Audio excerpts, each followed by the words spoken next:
Teeth loosening or teeth gap in adults have many causes. Four major causes.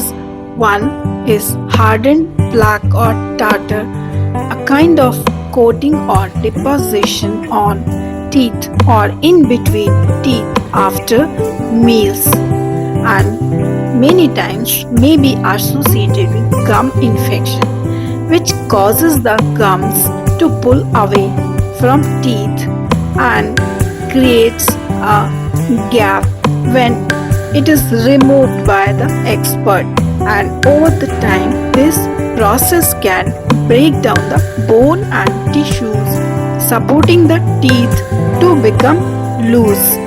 Second is injury by any means, which can be the cause of teeth gap. And third is osteoporosis, which can be the cause of tooth break. And fourth is diabetes, which should be controlled by the correct diet plan.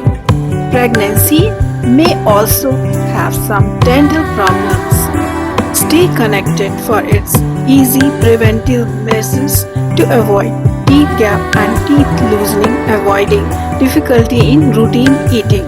One is simple cleaning and gargle after eating with correct brushing using soft brush, and dental hygiene to avoid gum infection as well as plaque deposition. If not cared early, may need medication, surgical dental procedures, even some cosmetic intervention to avoid teeth gaps